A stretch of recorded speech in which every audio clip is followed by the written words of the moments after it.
What's up, people? It's your girl Adiola. Let's start out with the good news. My Nigerian people, wherever you are all over the world, please know that the Nigerian government is ready to start evacuating their citizens because of the coronavirus. If you are interested, the government, they said that you should go and put down your name. I'm trying not to laugh. So this is not a laughing matter. It's actually a PSA, me announcing to you so that you don't miss this opportunity. So wherever you are, find the nearest Nigerian embassy where you are and go and put down your name that you I'm so sorry that you want to go home. In Nigeria, they have it under control so far, so they feel like for your safety, for you to be safe, if you are a Nigerian abroad and you want to be safe, like really safe, this is the opportunity so that you don't have to pay for your own flight. You can just put I'm so sorry. Actually, my bad, I'm really sorry. I think they say you actually have to be responsible for your own flight ticket, so you have to pay your way. You have to pay your way to Nigeria. And then when you get to Nigeria, you'll be quarantined for 14 days.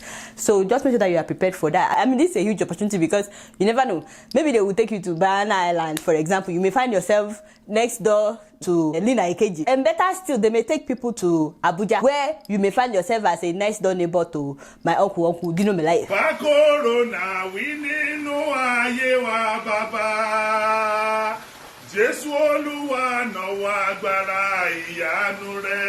Thank you, sir. It's okay.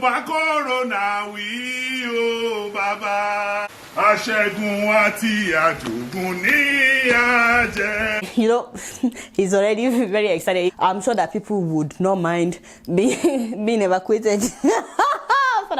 I pity Auntie Abikana Beauty in this kind of situation. She has a very difficult job. Auntie, you are really trying, ma. In case you are watching me, thank God for your life. Why am I laughing? I'm so sorry, people. I should not be laughing about this. This is a serious matter. Auntie Abikana, in case you are watching that, and I just want to urge anybody that may be interested, please don't take the money that America or UK or Australia is giving you and still go and take whatever they are giving in Nigeria, because in Nigeria they are giving 20,000 naira in Abuja. So you either take the 20,000 naira in Abuja or you take whatever you are getting in America. Don't do an omejeji. Don't take on both sides. Now that is for the enemies of progress, by the way. Those of you that usually say that the Nigerian government doesn't care about its people, see your life. Finally, nobody can say that the Nigerian government doesn't care about its people. And speaking of being evacuated back to Nigeria, did you guys see police and soldiers chasing people off the streets in different countries? But is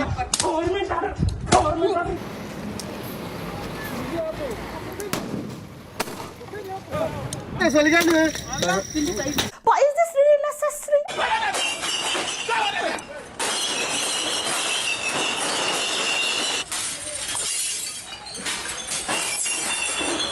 Since when is vandalizing people's properties legal? Cases of brutality by police on citizens, beatings that left most injured and humiliated. But worse, the death of a 13-year-old boy in Kiamaiko, courtesy of a bullet from a policeman's gun. Father, that was how they killed somebody in Delta, Benny, because of lockdown. People started beating up soldiers, Benny. Hey!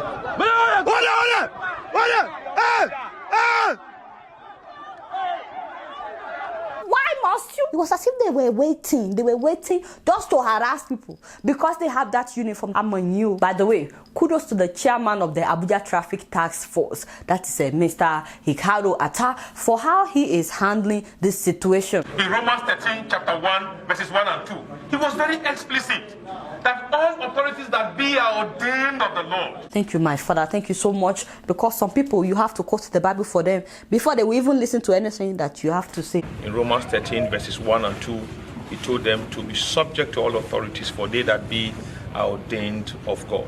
We said people should sit down and stay at home. Wait, is that the pastor? He looks very white. Sorry, my people. No be pastor, you then be that. In Abuja, Father, what happened to his skin? Hey, don't tell me that he's, oh, Father. And his nails. Okay, let's just move on. Father, you don't mean it. Those were Muslims protesting because their imam told them that coronavirus is not real. Father, we said go to school. You refuse to go to school. We have suffered in this country. Don't worry, they'll be all right. Last. I thought we told them that even in Saudi Arabia, they closed the Prophet's mosque. No, so now can we talk about real stories? My people, let's move to real stories. In South Africa, sex workers want to be considered essential workers at this time of coronavirus. Sex workers are calling on the president to include them as an essential service during lockdown. Bisiko, good morning to you. Just explain your rationale. Why do you want to be considered an essential service at this time? I mean, as we all know, that sex work is one of the oldest professions in the world. Why are some of you laughing, by the way? Sorry, my sister. With us being sex work activists, we consider this work, which is providing for families and for the workers. Sex workers are the hardest hit at this point because of the nature of the work they do. It requires physical contact. It's okay, we've heard. Like, for you, though, this is a major story. Let me know what you guys think about the sex workers. And speaking about sex, if anyone is doubting, please know that the president of Uganda did not ban sex like some people have been circulating. That is fake news. Ugandans are free to have sex. During this time of coronavirus. But a community in Uganda where they wanted to set up an isolation center is revolting. They literally engaged in a face-off with the police. Leaders were not informed. We do not had a consultative meeting with the district leaders.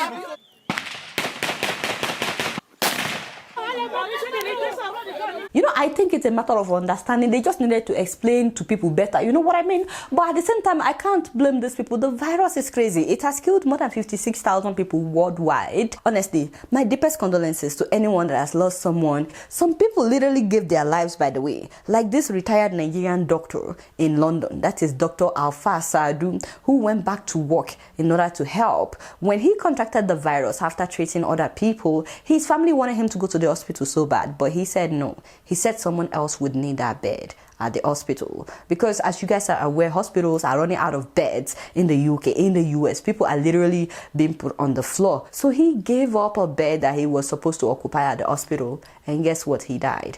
May his soul rest in peace. Also in New York, they didn't have the right gadgets and enough testing kits at the hospital where this Ghanaian nurse was working. Her name is Freda Okran, and together with her colleagues, she staged a protest in front of the hospital that they should give them the right gadgets and testing kits. But despite knowing that it's dangerous, she didn't let that stop her from going to work. And guess what? She contracted the virus and died.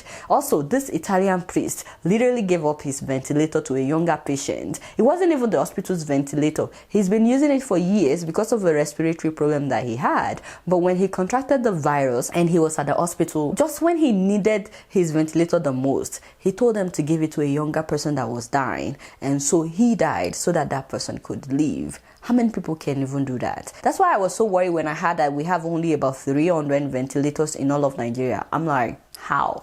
Why? Like what? Who? What? Nigeria. Some states don't even have one single ventilator. Our population is about 200 million. When would we get it right? Right now, they've only been testing rich people, politicians. If more of the regular people should start testing positive, do we have enough gadgets to take care of them? Do you think that they will prioritize regular people over politicians? This month 27, it will be over. Are you all right? Seriously, I'm talking about something serious. I was carrying people along. Don't even start. Just stay focused for 1 minute. By the way, you know that America is looking for doctors and nurses. Those who already have the H or J visas, they want them to come and help out. But Kenya has announced that their own health workers will not be going because they need them. We will not be releasing any of our doctors to the US because we need them here. This is an international issue. There is nobody who is superior and there is nobody who is inferior in this disease. Who fought? Wow. Now, the one good thing that came out of all of this is seeing our rich men and women finally realizing the importance of fixing our hospitals. Our rich people are now donating money to fight COVID-19. Our lawmakers are donating half of their salaries. Can you believe that? Although some Nigerians are not satisfied. They are saying that their allowance is actually more than salary, that when they calculated it and broke everything down, what they are donating is just about 1 million per month. Mike Adenuga donated 1.5 billion naira naira, Atiku 50 million naira, Alakija 1 billion naira, Femi Otedola 1 billion. I'm very grateful to these men and women. Thank you very much. Even our men of God are donating. Pastor Adeboye of Redeemed Church donated 11 ICU beds with ventilators to Lagos, Ogun, and Plateau State. Also, 8,000 bottles of hand sanitizers, 8,000 face masks, and 200,000 hand gloves to Lagos State. He has been donating before now, before the corona time. Also, Bishop Oyedepo of Living Faith donated 2 Toyota ambulances, one for Lagos and one for Ogun State. Also, he donated boxes of disposable masks, hand sanitizers, hand gloves, and pulse oximeter. In Abuja, Pastor Paul Eneche of Dunamis Church donated 8 beds, 2 oxygen cylinders, 5 packs of oxygen masks, 5 cartons of regular face masks, 1 stretcher, and other items, just to name a few. I'm really glad that these men of God are doing this. Like, for real, thank you so much, sirs. We're very grateful. As far as I'm concerned, this is what the gospel is known for in those days: building hospitals and providing education. Amen, somebody. So for me, this is the true meaning of being the hands and feet of Christ, meeting people's needs. And I really commend them. Hopefully they will do more. In fact, when all of this is over, it will be wonderful to have at least one amazing hospital that the churches would come together to build. But I think it's more important that you and I also do whatever we can in our locality, because, no offense, a lot of this money that they are donating, I'm hoping that none of it will be embezzled. You get what I'm saying? Because healthcare has never been our priority in Nigeria. I mean, look at the National Hospital in Abuja. This is their emergency session. I'm like, National Hospital, I mean, it's not bad. But to be honest, it is bad. I mean, to be honest, when you compare the National Hospital with other countries, it is still bad. As in, because all the government offices look better than the National Hospital. How can that be? Look at the ICPC office. That is the Commission for Fighting Corruption. I know that they are fighting corruption, even though some of us are yet to see it. But their office look nicer. Their office look better than the National Hospital. Even the EFCC. Thank you to EFCC for what you are doing. We appreciate you. Although some of the politicians that you arrest, you still let them go. But the EFCC office look better than our National Hospital. Somebody sent me this picture of the former National Secretariat in Lagos before they moved the capital to Abuja.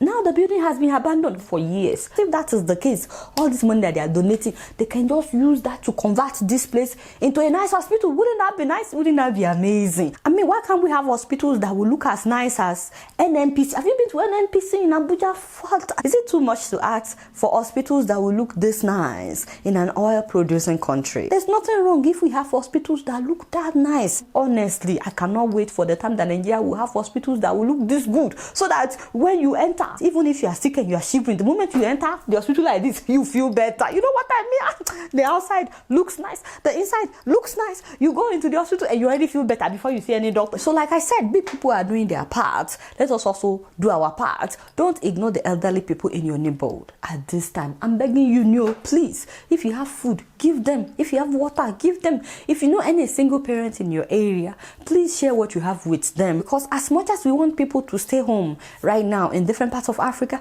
many people cannot survive on a daily basis without working. This month 27, it will be over.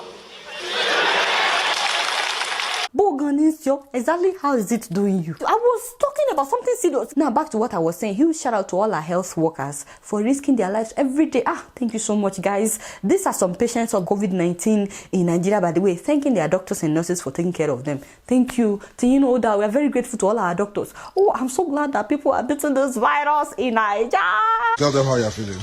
I'm feeling good. You have been treated now here. Nice. This is our imam. Are you okay, sir? Fine. You're fine, good. Okay, no problem. Secondly, I think I should discourage you from doing this. Let's see. And not just Nigeria, more than 200,000 people have recovered from this virus worldwide. People are beating coronavirus every day. Among them is this lady, Oluwaseun Ayodeji Osowobi. You can find her on Instagram, where she wrote the details of what she went through and how she was treated in Lagos. Also, this man, Obafemi Anifowoshe, he also wrote on Instagram what he went through when he was diagnosed with coronavirus. And this Kenyan lady, Brenda, and also this Kenyan guy, Brian, they had a press conference. They made a video talking about their experience. So huge shout out to all our health workers. Thank you so much, guys. So I don't know if you guys have heard, but Nigeria Nigerian government is bringing 18 medical doctors and nurses from China to help them fight coronavirus in Nigeria. A lot of Nigerian doctors are upset about this because they are like, they've been doing a really good job. Not just that, the head of NCDC went to China earlier this year just to do an understudy to see how they are fighting this virus. I've talked about him before on this show. Some of them are saying that why can't they talk to us via Skype or Zoom? I really want to know what you guys think about this. There's just a lot of questions, you know. When these doctors get to Nigeria, would they be quarantined for 14 days before they start working with the people? Also, there's been a lot of complaint about the coronavirus test kit that China is manufacturing and sending to the rest of the world, because apparently a lot of these coronavirus kits are already contaminated with the virus. How do we know that the test kits, because they are supposed to bring a lot of test kits to Nigeria as well, how do we know that the test kits that they are bringing are not already contaminated? But on the other side of the argument are the people that are saying, well, the virus started in China, but now they have it under control, at least in Wuhan, that there is no more coronavirus where it started. These Chinese doctors have been to so many countries. They've exported them to the UK, they've exported them to Iraq, to Pakistan. They've also exported them to Italy. They've been in Italy since the middle of March. I want to know what you guys think about Chinese doctors coming to Nigeria to help in the fight against coronavirus. Shout out to Lagos State, Anambra, Delta, Edo, Kano, and all the other states that have set up isolation centers in Nigeria. I got no COVID.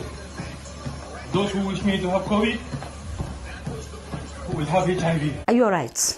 Seriously, is somebody chasing you? Sorry for those that don't. This is actually a governor, the governor of Kogi State. I'm very sorry, my Kogi people, that you have to put up with this. And good, hell and party.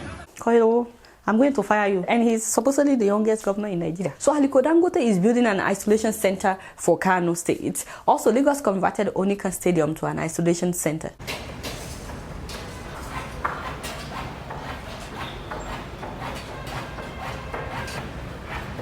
That's impressive. And they also distributed food.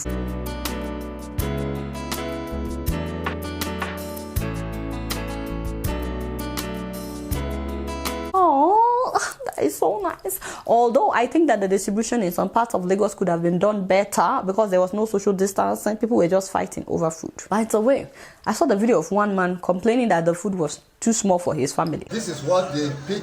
They pack people inside their houses for a good two weeks. Look at the rice that they bring it to us, that we have to be at home. Please, you cannot keep a family man with his children. Let's say we have, like me now, I have about 8 children. With my 8 children, 2 wives, that is making a population of 11 families.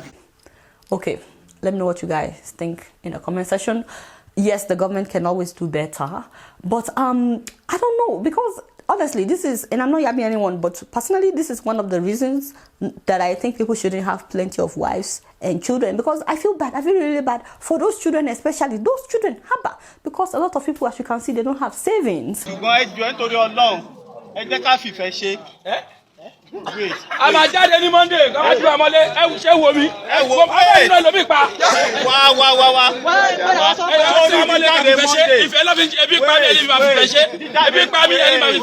Even those who were able to buy food at home at this time, some of them are lamenting the lack of electricity. For God's sake, give light. Government, give us light. Give light. By now, electricity shouldn't be a problem at all in Nigeria. Senegal has stable electricity. Senegal, go to Ghana, go to Kenya. Their electricity is better than our own. In fact, I saw this video of countries disinfecting their streets. Our own just has to be different.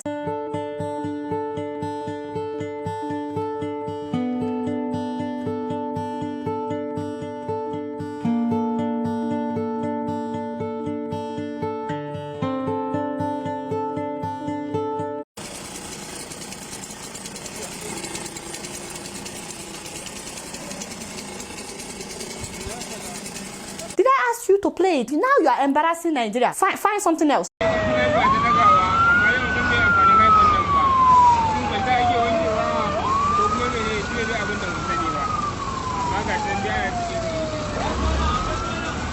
What's that? And they had to put their billboard. The Lagos State government officials are currently disinfecting bus stops and motor parks in the metropolis. Okay, that is better. Thank you so much. We are doing better.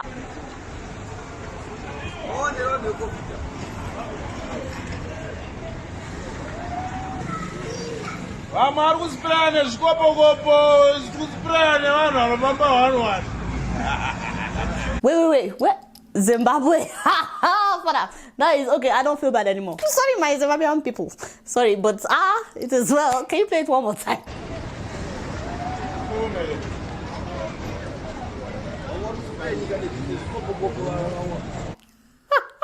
By the end of this month, whether we like it or not, no matter medicine they might have produced it to cure whatever, it will go the way it comes. But I told you not to. Did I not? Okay, you guys know I don't want to talk about this. But as you can see, corridor won't let me breathe. Sorry, man of God. And in case you're watching, I'm just going to clear the air. So for those who are doubting the anointing. Now, on the 16th of March, the man of God prophesied that coronavirus would be over by the 27th of March. Amen, somebody. This month, 27, it will be over. It will go the way it comes. Oh God, me, I was rooting for the man of God. This March, from now to that 27, you have to be in an attitude of prayer. We have had, what is your problem? Anyway, the only problem is the 27th of March came and then Koro did not go away. In fact, more people were diagnosed and more people died. So that was how some people, enemies of progress, they started thinking that maybe the man of God made a mistake. I said, how dare you? Now, it's just in their head. Me, I think, although some of them started shouting that, what happened to the man of God's prophecy? Now, the good thing is, and this is what I like about Prophet TB Joshua, he explains himself. Every time a prophecy doesn't go the way people were expecting, we can never say that he's wrong. In fact, on the 27th, the day that the prophecy was supposed to happen and it did not, that was when he released a video to clear the air. Although before he came out to address us in the video, his broadcasters took some minutes to set the record straight. So they explained to us that the coronavirus is just like malaria. Coronavirus is just a mere superior to a fever or a cold. Wow, okay, wow. And then they showed us that corona is fading away, just as the man of God prophesied. Just as Prophet TB Joshua has already said, the coronavirus is fading away. Wow. And then they condemned the social distancing, the lockdown, government telling people to stay home. Prophet TB Joshua said there would be a backlash in the economy. That is, there would be an economic repercussion if the country is shut down. We thank God that President Trump has already seen this economic backlash and is now discussing how to reopen, and other countries should follow in this footprint. Wow, thank you.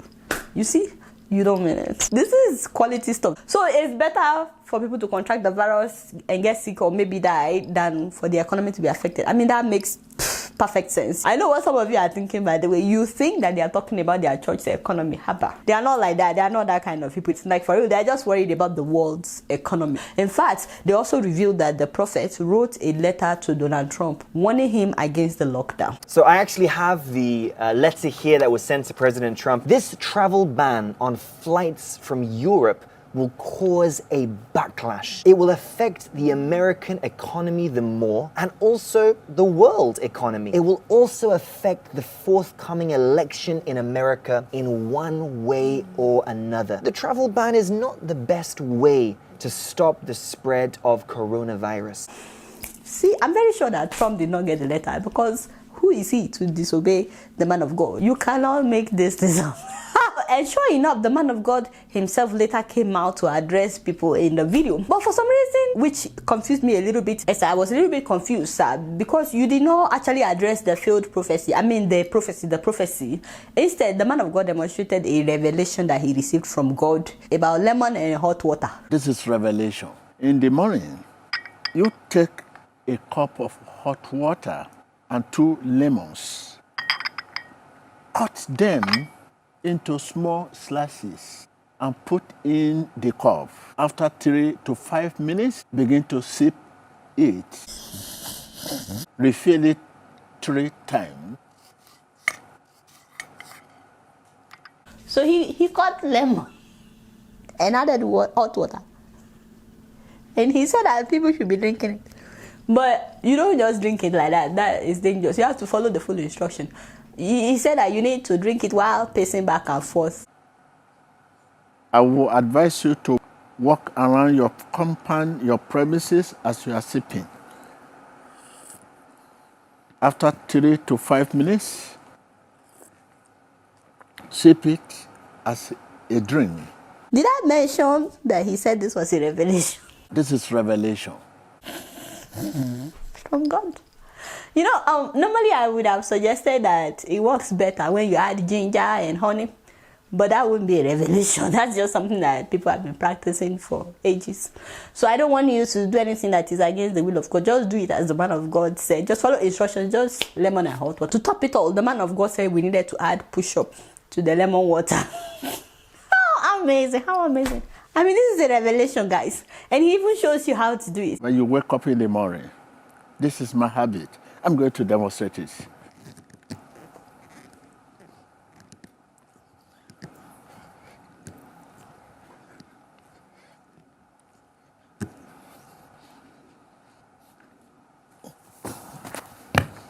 How amazing. I'm sorry. I should not be laughing. So for those who are doubting the prophecy, there goes your answer. In his defense, he didn't actually say 27th of March of 2020. He didn't mention the year, so maybe he meant 2021. Although we are praying it won't get to 2021. But actually that's wrong. He did say March 2020 in his letter, at least in his letter to Trump. The noise of coronavirus will be silenced before the end of this month, March 2020. Amen. I guess we just have to drink lemon water and do push-ups and then watch the virus fade away. But of course, the man of God can never be wrong. I just want to thank the man of God for coming out on the 27th to clear the air, you know, because some people were doubting. All we have to say is thank you, Prophet TB Joshua. Now, I like to end this with a song by my Ugandan brother, Bob One of Uganda. The coronavirus is sweeping over mankind. Everybody must be alert. It's a global pandemic we can never take for granted. Discipline and personal hygiene, and make sure you regularly wash your hands. Report anything like a symptom. So, ladies and gentlemen, if you have any symptom, report yourself to the hospital. Let us do this together. You guys not doing much. Guess what? I'm just keeping it real. Dry cough is a symptom. Walk with tamula is a symptom. Itchy eyes and flu is a symptom.